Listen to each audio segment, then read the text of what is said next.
यं ब्रह्मा वरुणेन्द्र रुद्रमरुतः स्तुवन्ति दिव्यैस्तवैः व्यर्दैः साङ्गपदक्रमोपनिषदैः गार्यन्ति यं सामगाः।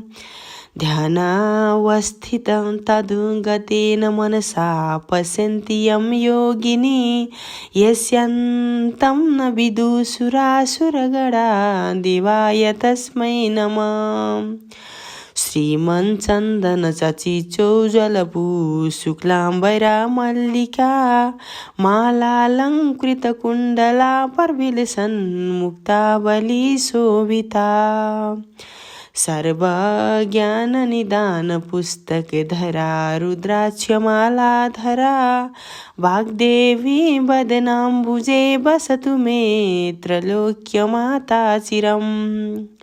मूकं करोति वाचालं पङ्गुलङ्घयते गिरं यत्कृपातहं वन्दे परमानन्दमाधवम्।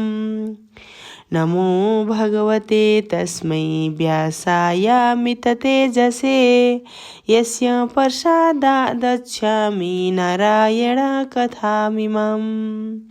नारायणं नमस्कृत्य नरं चैव नरोत्तमं देवी सरस्वती व्यासं ततो जयमुदीरयेत। अथ चतुर्विशोऽध्याय। कुमारजी आज्ञा गर्नुहुन्छ अगस्त्य मुनि। त्यसपछि के भयो भने गोमा ब्राह्मणीले धागोको लरिया लिएर चन्द्रज्योति नगरका एकजना बरैका घरमा गइन्। उनले बरैलाई भनिन्, सप्तऋषि घरमा आउनुभएको छ, उहाँहरूका लागि पान दिनुहोस्, यो धागोको लरिया र पान साटौँ। गोमाको कुरा सुनेर बरैले भने, हे गोमा ब्राह्मणी, पान कति पनि छैन, जति भएको हिजै बेचिसके, नपत्याए हेर्नुहोस्। यति भन्दै छोपी राखेको भाँडो उगारी देखायो, तर त्यहाँ भाँडाभरि पान देखियो। पान देखेर बरैले आश्चर्य मान्दै गोमातिर हेरेर भने, हे गोमा, यस भाँडोको पान हिजै बेचिसकेको थिएँ, आज कताबाट आएछ? तपाईँले आफ्ना घरमा सप्तऋषि आएका छन्, उनीहरूलाई खाना दिने कुरा गर्दा यस्तो आश्चर्य भयो। तपाईँ धन्य हुनुहुँदो रहेछ। त्यो धागो म लिन्न, यो पान लगेर ऋषिहरूलाई खान दिनुहोस् भन्दै पान ल्वाङ सुपारी समेत दिए। गोमा ब्राह्मणीले त्यो पान लिएर घरमा आउँदा सप्तऋषिहरूलाई देखिनन्। त्यसपछि दुखी हुँदै मनमा भन्न लागिन्, अरू थोक नभए पनि ऋषिहरूलाई पानले सम्मान गरौँला भनेको त म पापिनीको हातको पान खानु पर्ला भने हिँडी जानुभएछ, म धिक्कारेछु। यति भनी गोमा ब्राह्मणी विस्मात गर्न लागिन्। धेरै बेरपछि हातमा कुचोली पिरा उठाई बढार्न लाग्दा ऋषिहरूले छोडी गएका 7वटा सुनका कौडी देखिन्। गोमाले आश्चर्य मान्दै सप्त ऋषिहरूको कृपा सम्झेर ती कौडीहरू बेची ऋषिहरूले बताए श्री स्वस्थानी भवानीको व्रत गर्न थालिन्। जब पौषा शुक्ल पूर्णिमाको दिन भयो, त्यति बेलादेखि पवित्र जलाशयमा गएर स्नान गरी पानी भित्रको चोखो बालुवा ल्याएर शिवलिङ्ग बनाइन् र नित्य मध्याह्न कालमा श्री स्वस्थानी र श्री महादेवको भक्तिपूर्वक पूजा गर्न लागिन्। आफूसँग भएका सामग्रीहरूको नैवेद्यादि बनाई उनले पूजा गर्न लागिन्। रात पर्ने बित्तिकै कोही नहुनाले आफ्नो ओछ्यान, चर्खा, उइँटा, धनु सामुन्ने राखेर श्री स्वस्थानी भवानीको कथा आफू पनि सुन्दै र ती सामानहरूलाई पनि सुनाउँदै गर्न लागिन्। चन्द्रज्योति नगरका गोठाला केटाकेटीहरूले त्यो कथा भनेको सुने खरको भित्तो च्याती चिहाई हेर्दा गोमालाई एक्लै कराइरहेको देखेर भने, हे गोमा ब्राह्मणी, तिमीलाई के भयो? एक्लै किन त्यसरी कराउँछौ?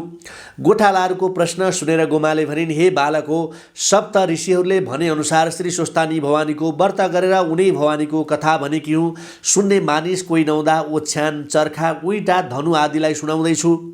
यति गोमाले भनेको सुनि ती केटाकेटीहरूले आफूहरूले दिउँसो खाना भनी लगेको अन्न त्यहीँ छोडिदिए। त्यस दिनदेखि सधैँ तिनीहरू पनि गएर गोमा ब्राह्मणीले भनेको कथा सुन्थे र जे सकेको खानेकुरा पनि लगिदिन थाले। त्यो दिनदेखि श्री स्वस्थानी भवानीको व्रतका प्रभावले गोठालाहरूले गाईका लागि घाँस खोज्न टाढा जानु परेन। गोमालाई पनि अन्न, वस्त्र, द्रव्य वृद्धि हुँदै गयो।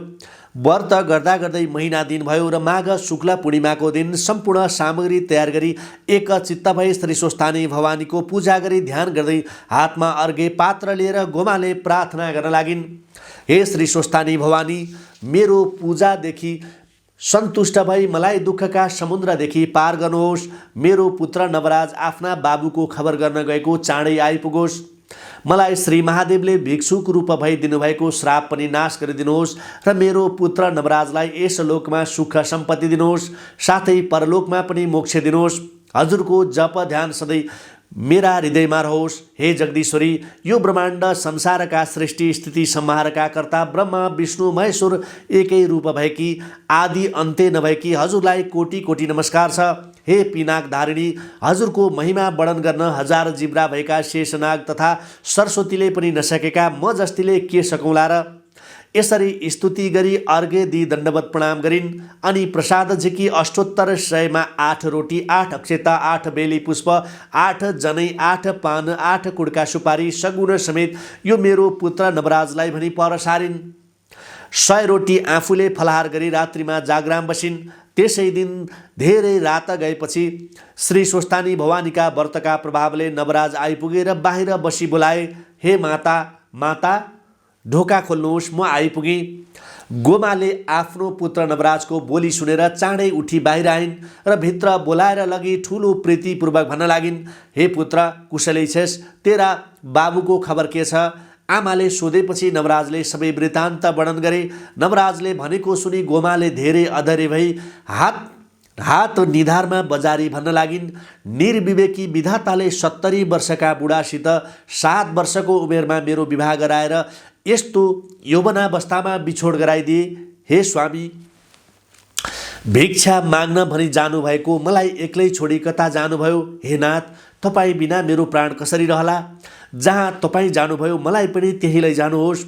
यति भने रुँदै मूर्छा परी भूमिमा लडेर शोक गर्न लागिन्। त्यो देखि नवराजले सम्झाउँदै भनिन्, हे माता, यो संसार यस्तै छ, जन्मेर को मर्दैन र एकपटक सबैले मर्नै पर्छ। यो अर्थले मेरो मुख हेरी शोक नगर्नुहोस्। तपाईँकी बुहारी कहाँ छे? यतिका दिनसम्म तपाईँले के खाइरहनु भएको छ? फेरि यस बेलासम्म नसुती के गरिरहनु भएको छ? आज्ञा होस्। आफ्नो पुत्र नवराजले भनेको सुनि गोमाले धैर्य गरी भन्न लागिन्, हे पुत्र, थाकेर आइस, भोक लाग्या होला, त्यहाँ श्री स्वस्थानी भवानीको प्रसाद छ, खा। माताको वचन सुनेर नवराजले प्रसाद खाइसकेपछि फेरि गोमाले भनिन्, तेरी स्त्री तपाईँका छोरा आएपछि मलाई डाक्न पठाउनु भनी माइत गई। तँलाई सम्झेर म मात्र एक्लै दुःख काटिरहेकी थिएँ।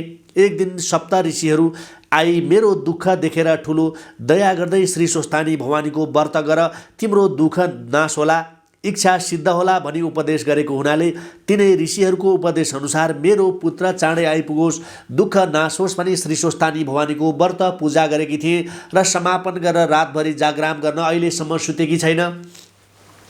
भवानीको महिमा तँलाई पनि सुनाउँछु, एकचित्त भई सुन। यस लोकमा सुख सम्पत्ति पाई परलोकमा मोक्ष लाभ होला भनी गोमा ब्राह्मणीले पुत्र नवराजलाई सम्पूर्ण कथा सुनाइन्। त्यसपछि उज्यालो पनि भयो र नवराजले भने, हे माता, तपाईँ धन्य हुनुहुन्छ। यस्तै श्री स्वस्थानी भवानीको व्रत गर्नुभयो, मलाई पनि साह्रै खुसी लाग्यो। अब म गङ्गामा गई स्नान गरी आउँछु। यति भनी बिदा भएर नवराज स्नान गर्न भनी गङ्गाको तीरमा गए। नवराजले स्नान गरी सन्ध्यामा तर्पण गरिसकेर हरिहरको पूजा पनि गरे। नवराज र गोमाको त्यो भक्तिले गर्दा गङ्गाबाट हरिहर प्रकट भएर आज्ञा भयो, हे नवराज, तिम्री माता गोमाले गरेको श्री स्वस्थानी भवानीको व्रतका प्रभावले हामी प्रसन्न भयौँ। अब हामी तिमीलाई वरदान दिन्छौँ। यस गङ्गादेखि दक्षिण दिशामा लावण्य देश छ, त्यहाँ राजा छैनन्। हात्तीलाई सुवर्णको कलश र फुलको माला दिएर त्यहाँका प्रजाहरूले राजा खोज्न पठाएका छन्। तिमी त्यहाँ जाऊ। हामी त्यस हात्तीको मनमा प्रवेश गरी राज्याभिषेक तिमीलाई दिलाइदिउँला। तिमी राजा हुनेछौ। यति हरिहरले वरदान दिएको सुनि हात जोडी नवराज स्तुति गर्न लागे। हे हरिहर, हातमा शङ्ख र दैत्यका खप्पर लिनुभएका, वनमाला अस्थिमाला लगाउनुभएका, दिव्य रूप द्वारका र मसानमा बस्नुभएका, गरुड र वृष वाहनयुक्त 2 र 3 आँखा हुनुभएका, बलिराजा र दक्ष प्रजापतिको यज्ञ मन्थन गर्ने, मेघ र हिमालय पर्वतको जस्तो वर्ण हुनुभएका, लक्ष्मी र पार्वतीका स्वामी हजुरहरूले मेरो पाप सदा हरण गरिदिनुहोस्। म माथि दया गरी अनाथ भइरहेको मलाई दर्शन दिनुभयो। म धन्य रहेछु। मैले मेरी माताको गर्भमा बास गरी जन्म लिएको पनि सफल भयो।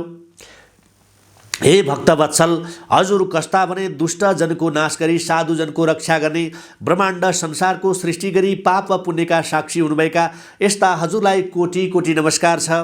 हजुरहरूको महिमा वर्णन गर्न हजार जिब्रा भएका शेषनागको पनि शक्ति छैन भने अरूको के होला। सधैँ हजुरहरूको भक्तिमा मेरो चित्त लागोस्, यति भनी नाना स्तुति गरेपछि हरिहर अन्तर्ध्यान हुनुभयो। ती नवराजले हरिहरको दर्शन पाएपछि उनी सूर्यको तेज जस्तो तेजिलो भई घर आए। त्यस्तो तेज भएका नवराजलाई देखि गोमाले आश्चर्य मान्दै भन्न लागिन्, हे पुत्र, तँ आज अति नै तेजस्वी देखिन्छस्। आज मेरा चित्तमा भ्रान्ति भएको हो वा सत्य हो? देवराज इन्द्रभन्दा पनि सुन्दर देख्छु। आफ्नी माताले भनेको कुरा सुनि नवराजले आफू स्नान गर्न जाँदा गङ्गाबाट हरिहर प्रकट भएको कुरा र लावण्य देशको राजा होलास् पनि वरदान दिनुभएको वृत्तान्त सुनाए। त्यसपछि फेरि भने, हे माता, तपाईँका तपका प्रभावले म यस्तो भएँ। आफ्नो पुत्र नवराजका कुरा सुनि गोमा अत्यन्त खुसी हुँदै भन्न लागिन्, हे पुत्र, तँ हरिहरको वरदानले लावण्य देशको राजा भएस्। यति भनी कपालमा हात राखी आशिष समय दिइन्। नवराजले श्री स्वस्तानी भवानीलाई मनले सम्झी आफ्नी माताका चरणमा प्रणाम गरी लावण्य देशतिर गए। इति श्री स्कन्द पुराणे केदारखण्डे माघ महात्म्ये कुमार गस्ते संवादे श्री स्वस्तानी परमेश्वराय व्रत कथायां गोमा श्री स्वस्तानी व्रत कृतो नाम चतुर्विंशोऽध्याय। श्री स्वस्तानी परमेश्वरी की जय। उपनयतु मङ्गलं व सकल जगन मङ्गलालय श्रीमान् दिनकर किरण निबोधित नव नलिन दल निवेक्षणः कृष्णः काले वर्षतु पर्जन्य पृथिवी सस्यशालिनी देशोऽस्यं क्षोभरहितो ब्रह्मणा सन्तु निर्भया अपुत्रा पुत्रिण सन्तु पुत्रिण सन्तु पौत्रिण निर्धना सधना सन्तु जीवन्तु शरदं शतं तत्रैव गङ्गा यमुना च तत्र गोदावरी सिन्धु सरस्वती च तीर्थानि सर्वाणि वसन्ति तत्र यत्राच्युतद्वार कथा प्रसङ्ग या कुन्देन्दु तुषारहार धवला या शुभ्रभ्रष्टावृता या वीणाउरदण्डमण्डितकरा या श्वेत पद्मासना या ब्रह्माच्युत शङ्कर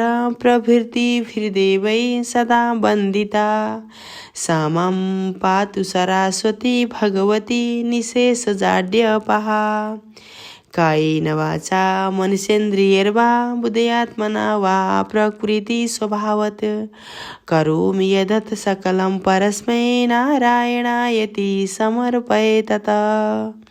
श्री स्वस्तानी परमेश्वरी की जय।